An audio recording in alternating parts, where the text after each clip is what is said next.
Fasa kelima sudah pun siap dalam video kita yang lepas. 6 studies telah di-extracted. 6 studies yang kualitinya sudah siap dinilai. Tapi sekarang, data kita berselerak. 6 extraction files yang berasingan. 6 quality assessment documents yang berasingan. Kalau kita nak tulis result section, kita kena buka setiap file satu persatu.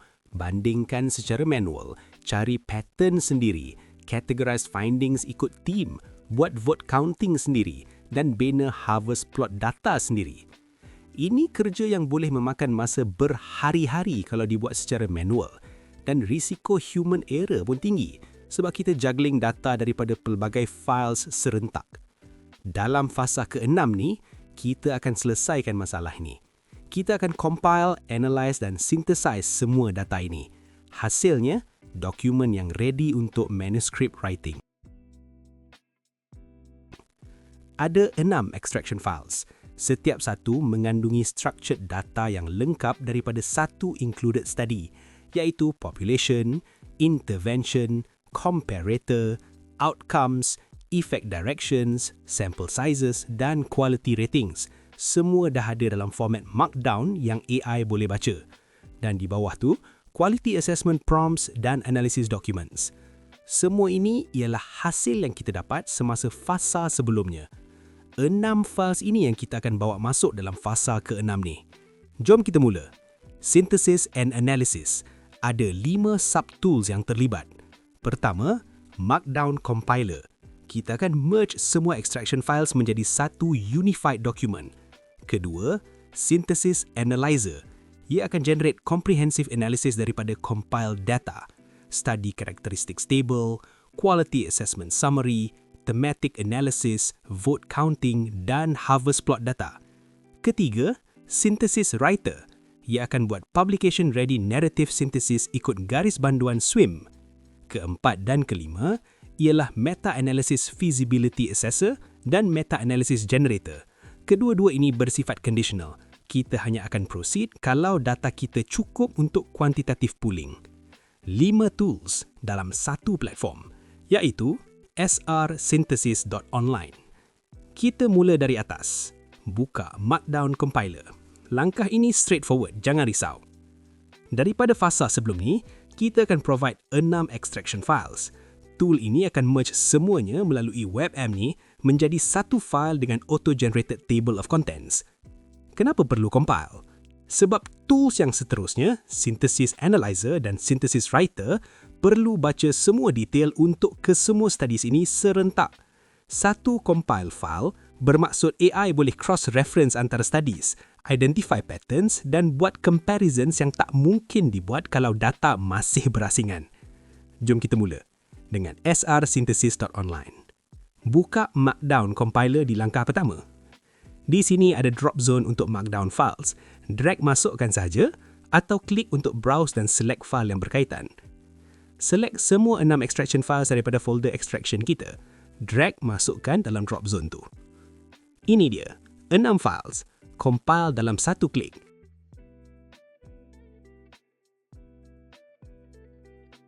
Sekarang boleh terus download.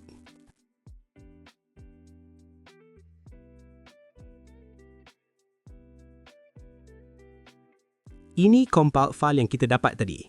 Tengok struktur dia. Dari atas, kita ada metadata, tarikh compilation dan jumlah studies.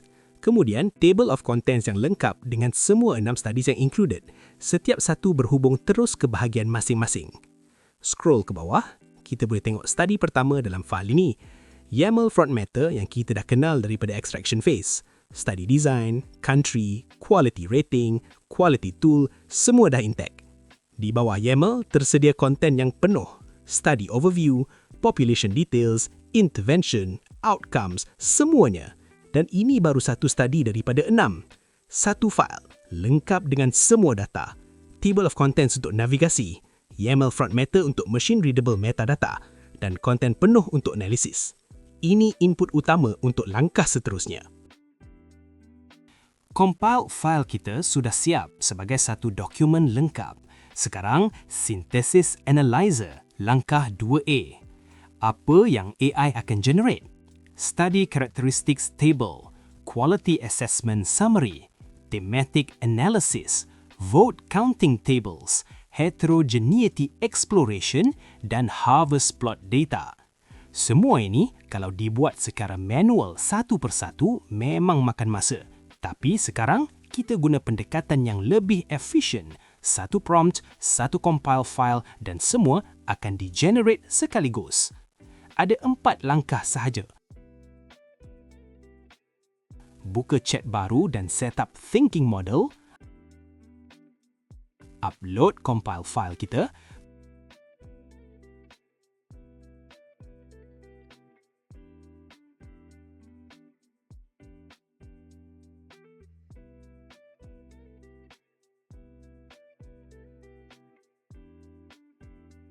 Paste prompt, kemudian download output. AI tengah baca ke semua 6 study serentak, cross-referencing populations, interventions, outcomes dan quality ratings. Proses ini agak komprehensif, biarkan dia siap. Dah siap, sekarang kita dapat 2 outputs. Pertama, synthesis analysis file. Ini dokumen utama yang mengandungi semua analytical outputs. Kedua, harvest plot data dalam format spreadsheet. Nampak columns tu? Study ID, outcome domain, effect direction, sample size, quality rating dan statistical significance. Setiap row ialah satu study outcome combination. Data ini ready untuk chatting. Download kedua-duanya. Project folder sudah diupdate. Compile extractions file dan synthesis analysis file dah masuk dalam folder. Kedua-dua disimpan dengan naming convention yang konsisten. Perhatikan progression kita dari fasa planning, deduplication, screening, extraction dan quality assessment, sekarang synthesis. Setiap langkah ada workflow-nya, ada track record-nya. Setiap file boleh ditrace balik dari awal. Sebelum kita teruskan ke synthesis writer, langkah 2B, kali ini AI perlukan 2 inputs, full protocol dan synthesis analysis file yang kita baru generate tadi. Full protocol supaya AI tahu framework review kita dan synthesis analysis file supaya AI ada semua data yang dah disynthesize.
Buka new chat dan setkan ke thinking model.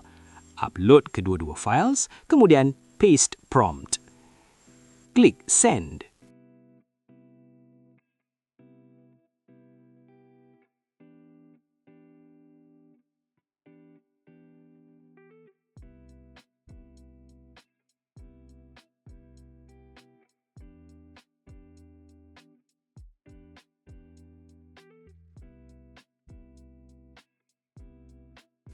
AI tengah baca ke semua 6 studies serentak, cross-referencing populations, interventions, outcomes dan quality ratings. Proses ini agak komprehensif, biarkan dia siap. Dah siap, sekarang kita dapat 2 outputs.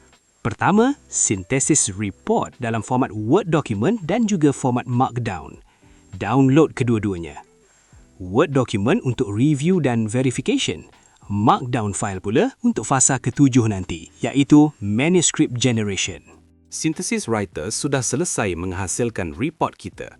Daripada fasa ke-6 ini, kita dapat 3 files yang diupdate dalam project folder, iaitu Compiled Extractions, Synthesis Analysis dan Synthesis Report. Ini dia Synthesis Report. SWIM 2020 Compliant. YAML front matter di atas. Document type, review title, generation date dan version SWIM. 6 studies, jumlah participants, outcome domains. Ada metadata table. Synthesis method ialah narrative synthesis with vote counting and harvest plot. Certainty assessment menggunakan grade. Semua ikut protokol yang kita define daripada awal. Dan tengok bahagian grouping structure tu. Mermaid flowchart code yang map study allocation kepada outcome groups. Nampak berapa studies contribute data kepada setiap outcome domain. Visualization ini nanti boleh render sebagai diagram dalam manuscript. Di bawah tu group descriptions. Setiap group ada defining characteristics, contributing studies, participants count dan rationale for grouping. Ini bukan generic template. Ini sintesis yang dihasilkan daripada actual data yang kita extracted, quality assessed, compiled dan analyzed. Setiap nombor, setiap grouping, setiap statement boleh ditrace balik ke extraction files, ke original papers. Sekarang kita ke bahagian meta-analysis. Bahagian ini bersifat conditional, hanya proceed kalau applicable. Di langkah 3A, Feasibility Assessor, upload compile extractions dan full protocol. AI akan assess sama ada data cukup untuk quantitative pooling ikut outcome domain. Ia akan generate feasibility report, verified data extraction table dan templates untuk request missing data daripada authors. Ini penting, langkah kelima dalam proses ini. Verify data extraction table terhadap original study PDFs. Meta-analysis bergantung pada angka yang tepat. Kena double check sebelum proceed. Di langkah 3B, Meta-analysis generator. Upload verified feasibility report. AI akan generate publication-ready meta-analysis dalam format Excel. Ada forest plots, heterogeneity assessment, sensitivity analysis dan publication bias evaluation. Output dia ada 2, Excel workbook untuk publication dan Markdown report untuk fasa ke-7 nanti. Kalau review kita tak sesuai untuk meta-analysis, boleh skip langkah ini. Terus proceed dengan synthesis report yang kita dah ada. Selesai sudah fasa ke-6 ini. Dalam fasa ini, ada 3 langkah utama yang kita buat. Pertama, compile 6 extraction files menjadi satu unified document. Kedua, analyze data untuk generate study characteristics, quality summaries, thematic analysis, vote counting dan harvest plot data. Dan ketiga, synthesize semuanya menjadi SWIM-compliant narrative report. Daripada 6 extraction files yang berasingan, sekarang kita dah ada structured analytical documents yang ready untuk manuscript generation. Semua ini akan dibawa ke fasa ke-7, iaitu writing dan reporting. Semua dokumen yang kita kumpulkan tadi fasa pertama sampai fasa ke-6. Protokol, search tracker, screening data, extraction files, quality assessments dan synthesis report. Semuanya akan di-feed ke AI untuk generate full manuscript draft. Introduction, methods, results, discussion dan abstract. Dari kosong sampai manuscript. Setiap langkah ada jejak. Setiap nombor boleh di-verify, setiap keputusan boleh di-justify. Jumpa lagi dalam video seterusnya.